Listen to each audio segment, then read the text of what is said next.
Hello, I'm Barry Osborne and I'm the CEO of Rural Mission Solutions, a Christian organisation that specialises in working with rural churches. I also undertake regular visits to schools and conduct school assemblies. These can sometimes be challenging, especially when you have to follow a theme that's been set for you, like the one I had to do today. The theme set by the diocese was the Letters of St. Paul.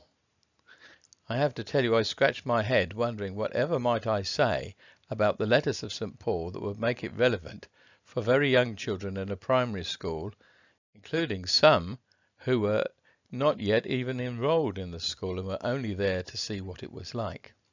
But we had a wonderful school assembly and I share my ideas with you now. Please feel free to use them in any situation that you might find it helpful. We started off by talking to the children about reading, about all the fun that you can have when you learn to read, the things that you can discover about the world and about history, the imaginary worlds that you can enter into by reading fiction. Little children talk to me about fairy stories. We all enjoy reading, so it's great fun when you've learned to read. And then we turned our thoughts to the Bible. And I pointed out that the Bible is actually more than an ordinary book. It's actually a little bit more like a library. It has 66 books inside its one book, just the same as a library, and we can take books off the shelf, as it were, and read them. So what kind of books are there in the Bible? Well, fortunately, here we can see all the books of the Bible, 66 of them, and we can see quite a number of these, 39 in fact, that were written before Jesus was born. So let's highlight those. Those then are what we call the Old Testament, or the Hebrew Scriptures. Then the four yellow ones on the middle shelf, Matthew, Mark, Luke and John, tell us the story of Jesus. They tell the story differently, but all four are a true story of the life of Jesus. They only differ because they are written for different kinds of audiences. Some people actually followed Jesus. They were part of his group of friends, special friends called disciples. And others either knew somebody who was a special friend of Jesus and who heard about Jesus from them, or someone who conducted a thorough investigation to get all the facts right.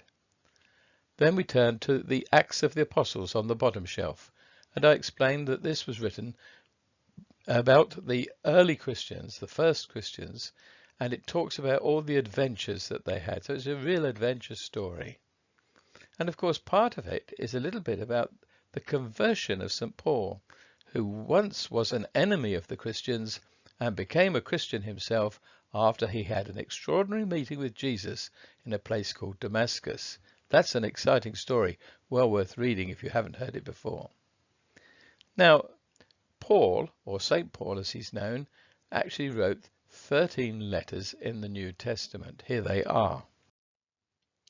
13 letters, 9 of them were written to churches and 4 to friends. They are really actually letters. Letters just like the kind of letters we would write or that we like to receive from our friends or members of our family. 9 of them then sent to churches that either Paul had helped to establish or else he knew about them and wanted to encourage them.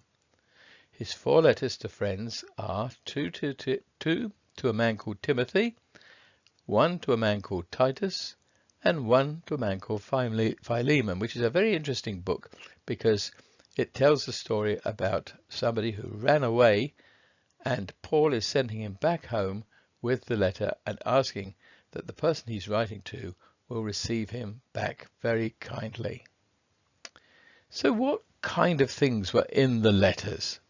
Well, if we think about the letters that we write or we receive, the letters that Paul wrote weren't so very different. I asked the boys and girls if they could guess what kind of image this was about, and they soon told me it was about encouragement. Encouragement. Yes, Paul's full of letters of encouragement. He writes about saying, well done, you're doing really well. I'm so pleased to hear about you. It's well worth looking to see if you can find those words in any of his letters. What else did he have in his letter? Well, in order to answer that, I asked the children why there was a label with writing on this bottle of pills. And they quickly told me it was to warn against taking too many. It might say you must only take one a day and must not exceed the dose. So it's really important that we have warnings on medicine. And in Paul's letters, we also have warnings. Warnings.